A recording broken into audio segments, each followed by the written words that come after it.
Critics say Trump's Liberation Day tariffs are basically his let them eat cake moment, because nothing says America first like a $250 George Foreman Waffle Iron. But here's a thought. Shouldn't Walmart and China pick up the tab? Check the mic and make sure it sound right, boys. Yeah, I said it. Walmart, the patron saint of cheap plastic.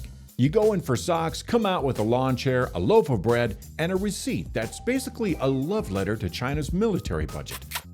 Over 70% of Walmart's products come from China. Because why hire Americans when you can fund Beijing's next ICBM missile? I guess you could say Walmart's shareholders' dividend checks are made in China.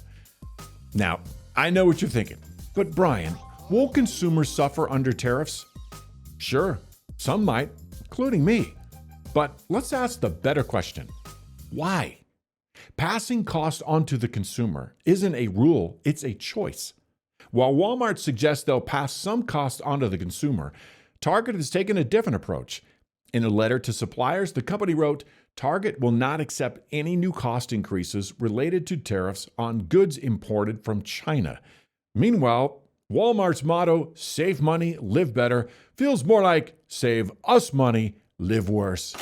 Don't get me wrong, this is a bipartisan failure. For decades, both parties sold us down the supply chain. Democrats made fair wages their rally cry, all while cozying up to the very global system that made livable wages impossible. Meanwhile, Republicans praised cheap goods like they were manna from Beijing. Vice President Mike Pence even said cheap stuff is a pillar of the American dream. Really?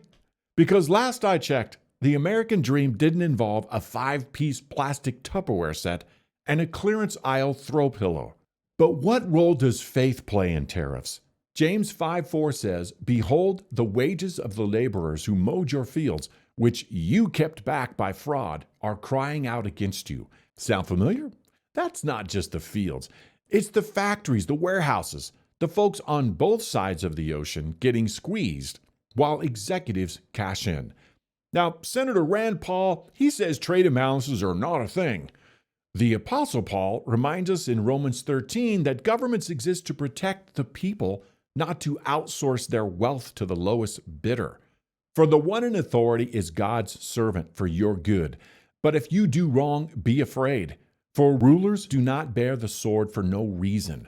Now, thankfully, tariffs are not a sword, but they can be used as a utility knife to cut down unfair trade practices and to incentivize reshoring critical manufacturing. Yeah, but what about Trump?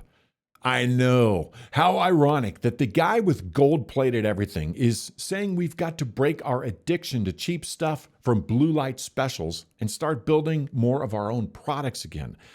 I mean, he's not exactly quoting scripture where Jesus says in Luke 12:15, watch out, be on your guard against all kinds of greed. Life does not consist in an abundance of possessions. But you get the point. The objective of the Liberation Day tariffs is a shift from a consumer-driven economy to one that actually makes things. Less materialism, more manufacturing.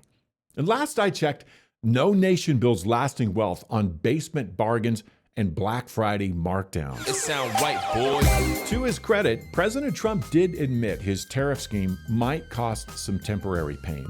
When pressed, he said, maybe children will have $2 instead of $30. Now, Trump didn't exactly say let them eat cake. But if critics really want to go there, then maybe they should blame the people who rigged the system, not the guy trying to fix it. What's your take? Should American workers be swallowing the tariffs like discounted day-old cupcakes? Or is it time for Walmart in China to eat the tariffs? Leave your comments and thoughts below. Subscribe. The good, the bad, the ugly. Let's have a real conversation about faith, fairness, and the future of the American worker. I'm Brian Tuttimore, and that's today's Faith Check News. Remember, think right to live free.